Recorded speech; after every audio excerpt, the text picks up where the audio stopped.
Olá pessoal, bem-vindos à nossa videoaula do curso de Álgebra Linear do período 2020.1, né? Estamos iniciando hoje a unidade 2 com um novo tema que é espaços vetoriais. Nessa primeira videoaula falaremos sobre os conceitos iniciais dentro do espaço vetorial, né? Definição do que é um espaço vetorial e alguns exemplos, certo? Bem, então é isso. Então vamos lá, nossa videoaula.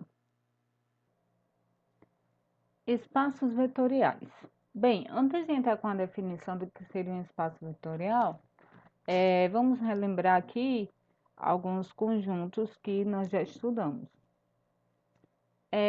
Considere o conjunto M das matrizes de ordem N por N, tá? A gente viu o seguinte, que dadas as duas matrizes A e B, e dois números reais alfa e beta, né, a gente pode definir a operação de adição de matrizes e de multiplicação por escalar, tá? Como é que a gente soma matrizes, né? Somando elemento a elemento. E se eu multiplicar uma matriz por um escalar, eu multiplico todos os elementos da minha matriz por esse escalar, tá? Lembrando que um escalar nada mais é do que um número real. Bem, aí a gente viu que a adição de matrizes, ela é comutativa, tá? Vale a associatividade. Existe um elemento neutro, que é a matriz nula, né? Se eu somar uma matriz nula com qualquer outra matriz, o resultado é a própria matriz. Se eu somar uma matriz A com a matriz menos A, que é a mesma coisa que multiplicar A por menos 1, o resultado é a matriz nula. E na multiplicação por escalar, a gente tem a distributividade à direita, né? Onde vale essa propriedade aqui. Se a gente pega alfa e beta dos números e multiplica por A, a gente pode distribuir aqui também, alfa A mais beta A. 1 vezes a matriz A é a própria matriz A. E se eu multiplico A por beta e depois por alfa, é a mesma coisa que multiplicar alfa por beta e depois por A. Gente, esse alfa e beta são números reais quaisquer, tá bem? Então, nós vimos no nosso estudo de matrizes que valem essas propriedades. Bem, vamos lembrar de um outro conjunto, que é o conjunto dos vetores no plano cartesiano R2, né? Vocês viram esse conjunto no curso de geometria analítica. Quem é o R2? É o conjunto de todos os vetores da forma x, y, onde esse x e esse y são números reais, tá certo? Lá a gente também definiu a soma e a multiplicação de escalar de vetores do R2 dessa forma aqui, ó. Somar o com V é a mesma coisa que somar x1, y1 mais x2, y2, né? Eu defini aqui em cima o IV, tá? E como é que eu faço essa soma? Eu somo x com x e y com y. Entrada a entrada, né? Primeira entrada com a primeira, segunda com a segunda, tá? Como é que eu multiplico por escalar? Se eu multiplicar o por alfa, é a mesma coisa que eu multiplicar cada entrada do meu vetor por alfa, certo? E assim é definida a multiplicação por escalar em R2.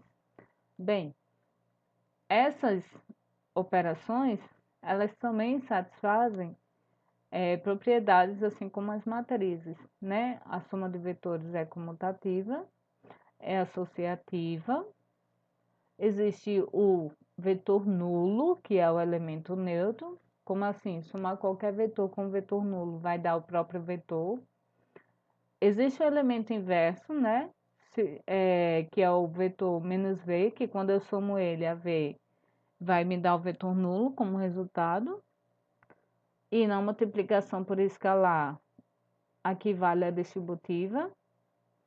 Também vale a distributividade aqui. A distributividade à esquerda, alfa mais beta U é alfa U mais beta U. 1 vezes qualquer vetor é o próprio vetor. E se eu multiplicar U por beta e depois multiplicar por alfa, é a mesma coisa que eu multiplicar alfa por beta e depois por 1. Certo? Então, são válidas essas propriedades. Então, gente, existe aí uma similaridade entre o conjunto das matrizes e o conjunto dos vetores do R2, né? Qual é a similaridade? Nesses dois conjuntos estão definidas essas duas operações, onde, quando eu efetuo a operação desses elementos, ainda me dá um elemento do conjunto, né? E essas duas operações satisfazem essas 8 propriedades, tá? Então, vamos definir agora esses dois conjuntos, eles recebem um nome especial, que é o que a gente vai definir agora. Eles são espaços vetoriais. Bem, dado um conjunto V não vazio, tá?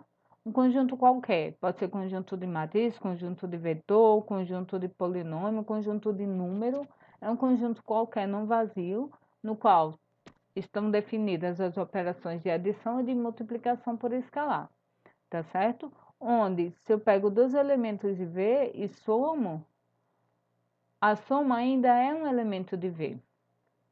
Se eu pego uma escala alfa e um elemento de V, a multiplicação ainda é um elemento de V, tá?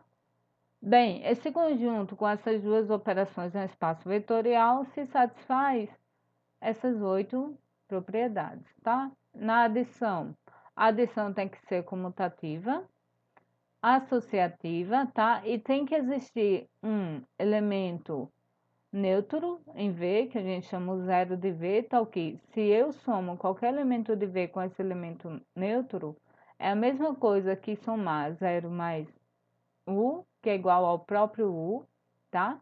Se eu pego um elemento V no meu espaço, no meu conjunto V, então existe um elemento menos V, tá? Tal que se eu somo V com menos V, isso vai me dar o elemento neutro, que é o vetor nulo. A multiplicação por escalar satisfaz a propriedade da distributividade à direita. Alfa U mais V é alfa U mais alfa V. Alfa mais beta U é alfa U mais beta U, né? Distributividade à esquerda. Aqui, se eu multiplico U por beta e depois por alfa, é a mesma coisa que eu multiplicar alfa por beta e depois por U. E por último, se eu multiplicar qualquer elemento do espaço por 1, o resultado é o próprio elemento, tá certo? Então, isso que é um espaço vetorial. É um conjunto onde eu tenho definida duas operações, tais que, quando eu aplico essas operações aos elementos do conjunto, o resultado ainda é um elemento do conjunto, isso é muito importante, tá? E essas duas operações têm que satisfazer essas 8 propriedades. Então, é assim que a gente verifica o que é o espaço vetorial. Como? Verificando as 8 propriedades, tá certo? Bem, vamos ver aqui algumas observações. Primeiro, os elementos de um espaço vetorial qualquer são chamados de vetores. Uma matriz vai ser um vetor, tá? No espaço vetorial das matrizes. Um par ordenado, XY, é um vetor no espaço vetorial R2. E assim por diante, tá? Sempre o elemento de um espaço vetorial é chamado de vetor, independente de qual seja o elemento. Na definição 1, a gente não especifica como são feitas as operações e nem quais são os elementos. Como eu falei, o elemento pode ser uma matriz, pode ser um número, pode ser um vetor, tá bem? E a forma da operação, quem vai definir são os elementos, tá? Como é que eu somo matrizes? Como é que eu somo números reais? Como é que eu somo polinômios? Tá certo? Então, a operação e os elementos do conjunto não está especificado na definição, podem ser quaisquer. Mas, para ser espaço vetorial, tem que cumprir as 8 condições, tá certo? Se as constantes da definição são números reais, a gente chama V espaço vetorial real, tá? Já, se em vez do conjunto dos números reais a gente considerar o conjunto dos números complexos, então chamo o meu espaço de espaço vetorial complexo, tá? Mas aqui no nosso estudo a gente sempre vai trabalhar com constantes reais. Bem, vamos ver agora alguns exemplos de espaços vetoriais. Primeiro, vocês veem o R2, né? Com as operações de adição e multiplicação por escalar, tá? Eu quero verificar se V é de fato um espaço vetorial. Bem, gente, como eu falei, nós temos que verificar as 8 condições da definição, tá? Que são essas 8 condições aqui: comutatividade, associatividade, existência do elemento neutro, existência do elemento inverso e não multiplicação por escalar, essas 4 propriedades. Bem, então vamos lá, né? Primeiro, eu tenho que verificar a comutatividade. Então, dados os dois elementos do R2, gente, vê só, eu estou querendo provar aqui quem é espaço vetorial R2. Então, eu tenho que pegar dois elementos do R2. Então, dado U e V, elementos de V, que é o R2, a gente vai ter o seguinte: eu quero provar que a soma ela é comutativa. Então, eu começo escrevendo quem é U mais V. U mais V é isso aqui, né? X1, Y1 mais X2, Y2. Como é que eu somo vetores? Eu somo entrada por entrada, tá? Então, vai dar isso aqui como resultado. Gente, só que X1 é número real e X2 também. Então, X1 mais X2 é a mesma coisa que X2 mais X1. Y mais Y2 é a mesma coisa que Y2 mais Y1. Então, a gente pode escrever, ó, U mais V é igual a X2 mais X1, Y2 mais Y1. Só que isso aqui é o quê? Gente, isso aqui, ó, é X2, Y2 mais X1, Y1. X2, Y1 é quem? É V. E X1, Y1 é U. Então, isso aí vai dar V mais 1. Entenderam o que eu fiz? Eu comecei com 1 mais V e cheguei em V mais U. Eu provei que a soma é comutativa. Agora, eu tenho que provar que a adição, ela também é associativa. Considere aqui o V e W, elementos de V. V é o R2, não esqueçam. Então, a gente vai ter o seguinte: quem é U mais V mais W? Primeiro, eu vou somar aqui dentro, ó. Tá aqui V mais W e aqui tá U aqui fora. Então, eu vou ficar com, aqui é a soma de V com W, né? Eu somo X com X, Y com Y. E o meu U aqui fora. Agora, eu vou somar esse U com essa soma aqui. Aí, eu obtenho isso aqui, ó. X1 mais X2 mais X3, Y1 mais Y2 mais Y3. Bem, gente, a soma de números reais é associativa, né? Então, eu posso mexer aqui dentro, tá? Vai ficar assim, ó. X1 mais X2 mais X3 é a mesma coisa que X1 mais X2 mais X3. E Y1 mais Y2 mais Y3 é a mesma coisa que Y mais Y2 mais Y3. Por que que eu estou fazendo isso? Para poder chegar onde eu quero, tá? Isso aqui em cima é o quê? X1 mais X2, Y1 mais Y2, somado com X3, Y3, tá?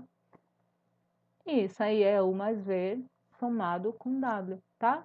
Então, a minha adição, ela é associativa, tá certo? Deu para entender? Eu saí daqui e cheguei aqui, provei a segunda propriedade. Terceira, gente, quem é o vetor nulo do R2? O vetor nulo do R2 é o vetor 0, 0, né? Agora eu tenho que provar que se eu somar ele com qualquer outro vetor U do R2, que vai dar o próprio U. A gente sabe que sim, né? Então, como é que eu verifico? Ó, U mais vetor nulo é quem? É x1, y1 mais 0, 0. Isso aqui é quem? É x1 mais 0, y1 mais 0. Né? Que é a mesma coisa que 0 mais x1, 0 mais y1, tá? Não faz diferença, né? Que vai ser 0 mais 1. Isso vai me dar o meu próprio U, tá certo? Então, o vetor nulo do R2 é o 0, 0. 4. Quem é o elemento inverso? Gente, dado U igual a x1, y1, então, no R2 a gente sabe que o inverso de U é menos U, que é menos x1 menos y1. A gente vai ter o seguinte, ó. U mais menos U é x1, y1 mais menos x1 menos y1, que vai dar isso aqui, que vai dar 0, 0, que é o meu vetor nulo. Então, todo elemento do R2 possui um elemento inverso. Quem é ele? Menos 1, certo? Era isso que a gente tinha que verificar. Vamos ver agora a multiplicação por escalar. Considerando U e V, dois elementos de R2, né? E alfa, um número qualquer, a gente vai ter o seguinte. alfa U mais V vai ser isso aqui, ó, tá? Então, eu vou somar aqui dentro, vai ficar x1 mais x2, y1 mais y2 vezes alfa. Como é que eu faço para somar um número alfa por um vetor? Eu somo cada entrada por alfa, tá? Gente, a soma, isso aqui são números reais, tá? Nos números reais vale a distributividade. Então, eu posso fazer essa operação aqui sem problema. Aí, agora, o que que eu vou fazer? Vou separar de volta. Alfa x1, alfa y1, alfa x2, alfa y2. Né? Eu vou obter como resultado isso aqui, ó. Gente, isso aqui é o quê? Isso aqui é alfa U mais alfa V, que era o que eu queria mostrar. Eu quero que vocês observem que nós manipulamos as equações de acordo com o que a gente quer. A gente quer sair de alfa U mais V e provar que isso é igual a alfa U mais alfa V. Então, eu manipulo aqui os meus cálculos de forma a chegar nisso aqui, tá certo? Considere alfa e beta números reais e um vetor do R2, a gente vai ter isso aqui, alfa mais beta U é alfa mais beta x1, y1, certo? Só fiz substituir U por x1, y1, tá? Bem, fazendo a multiplicação, vai ficar alfa mais beta x1, alfa mais beta y1. Agora eu vou multiplicar aqui dentro. Por quê? Porque agora aqui dentro eu estou com números reais, então agora eu posso fazer a operação. Então, vai ficar alfa x1 mais beta x1, alfa y1 mais beta y1. Separando, a gente chega nisso aqui, gente, só fiz separar aqui os vetores, ó. Ficou alfa x1, alfa y1, beta x1, beta y1. Mas isso aqui é o quê? É alfa 1 mais beta 1, que era onde eu queria chegar, tá certo? Considere alfa e beta números reais e um vetor de V. Então, a gente consegue demonstrar aqui, ó, seguindo aqui esses passos, que alfa beta vezes U é, na verdade, alfa vezes beta vezes 1, tá certo? Utilizando o mesmo raciocínio que a gente utilizou anteriormente.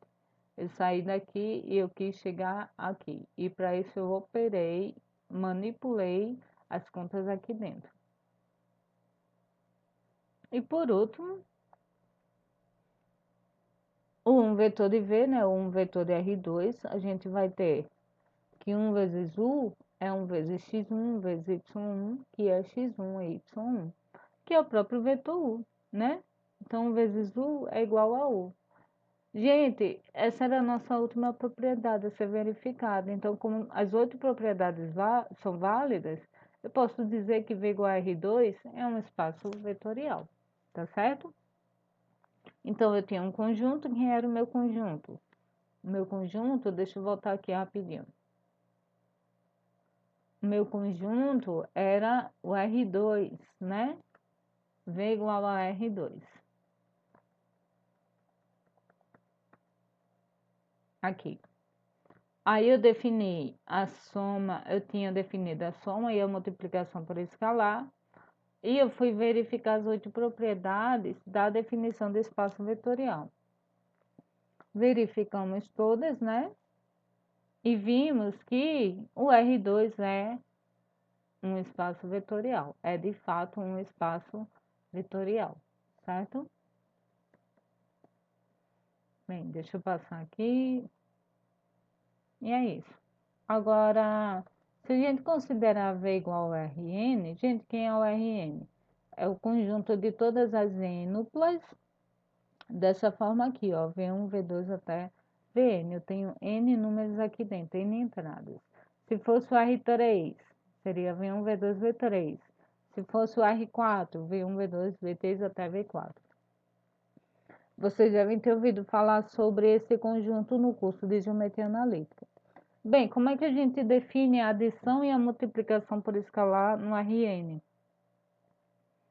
O mais V vai ser, gente, eu vou somar entrada a entrada. Primeira entrada com primeira entrada, segunda entrada com a segunda entrada e assim por diante. Esse aqui, ó, é o meu resultado, certo? E a multiplicação por escalar? E a multiplicação por escalar, como é que vai ficar? Alfa U vai ser assim, vou pegar alfa e multiplicar cada entrada do vetor por alfa, tá? E assim eu defino a multiplicação por escalar. Gente, a gente consegue provar que o Rn com essas duas operações, tá? É um espaço vetorial. Ou seja, ele cumpre as 8 propriedades. O conjunto das matrizes de ordem n por n, tá? A gente sabe como é que se somam matrizes e a gente sabe como é que se multiplica. A gente consegue provar que os elementos desse conjunto, essas duas operações, satisfazem as 8 propriedades de um espaço vetorial. Aqui eu estou com o conjunto dos polinômios de grau menor ou igual a n. Ou seja, um elemento desse conjunto aqui é um polinômio que tem grau menor ou igual a n. Por exemplo, se isso aqui fosse 4, quem são os elementos desse conjunto? São os polinômios que têm grau menor ou igual a 4. Ou seja, um polinômio de grau 4, um polinômio de grau 3, de grau 2 ou de grau 1, tá certo? Todos esses elementos estão nesse conjunto. Como é que eu somo e multiplico polinômios? Dado dois polinômios quaisquer de grau n, a soma vai ser feita assim, ó. Eu somo elemento com coeficiente com coeficiente. A0 com B0, A1 com B1, né, que multiplica o x, a n com bn, que multiplica o xn. Essa aqui é a soma. E a multiplicação por escalar, alfa vezes o polinômio vai ser alfa vezes cada um dos coeficientes, tá bem? Os polinômios definidos com essas duas operações é um espaço vetorial. Bem, vamos ver agora alguns conjuntos que não são espaços vetoriais? Esses são mais interessantes. Considere V igual a Z o conjunto dos números inteiros, tá? V não é um espaço vetorial. Por quê? Essa é fácil, ó. Vamos pensar aqui na multiplicação por escalar. Gente, se eu pegar um número inteiro, um elemento de Z, e eu considerar alfa igual a 1 meio, alfa é um número real qualquer. Quando eu multiplicar alfa por Z, isso aqui vai dar Z sobre 2, tá certo? Gente, isso aqui é sempre um número inteiro? Não, não é, né? Porque, por exemplo, se Z for 3, tá? 3 sobre 2 não é um número inteiro. 3 sobre 2 é 1,5, tá? Então, esse elemento aqui não pertence ao meu conjunto. Então, isso aqui não é um espaço vetorial. Por quê? Porque para ser espaço vetorial, a multiplicação por escalar teria que estar definida, né? Multiplicando um elemento do conjunto por um escalar, teria que continuar sendo um elemento do conjunto. Portanto, esse conjunto não é um espaço vetorial. Outro conjunto que não é espaço vetorial, considere o conjunto dos polinômios de grau 3, tá? Com a soma e a multiplicação por escala, como a gente definiu no exemplo anterior. V não é espaço vetorial, por quê? Gente, pega aqui esse polinômio de grau 3, o P, tá? Esse aqui, e considera que esse outro polinômio aqui. Quando a gente somar P mais Q, né? Pela definição, a gente vai somar os coeficientes de mesmo grau, tá? Quando eu somar aqui 3x ao cubo com menos 3x ao cubo, vai dar zero. Então, o resultado vai ser esse. Que grau tem esse polinômio? Esse polinômio tem grau 2. Então, esse polinômio não pertence ao meu conjunto V, porque o meu conjunto V é formado somente pelos polinômios de grau 3. Então, não é espaço vetorial, certo? Bem, pessoal, então é isso, né? Essa foi a nossa videoaula sobre espaços vetoriais, onde nós vimos que um espaço vetorial nada mais é do que um conjunto, certo? Que satisfaz algumas propriedades, né? Bem, aqui nós temos as nossas referências bibliográficas, certo? Os livros que foram usados para a elaboração dessa aula. E aqui eu tenho a sugestão de leitura para vocês, né? O livro da Franco 2016. Na seção 4.2, vocês encontrarão mais alguns exemplos de espaços vetoriais e de conjuntos que não são espaços vetoriais. Tá certo? Assistam a videoaula quantas vezes forem necessárias para o entendimento do conteúdo. Refaçam os exemplos, façam suas anotações para o fichamento, né? E anotem suas dúvidas e tragam para nossa aula síncrona, tá certo? Bem, então é isso, bons estudos para vocês e até a nossa próxima videoaula.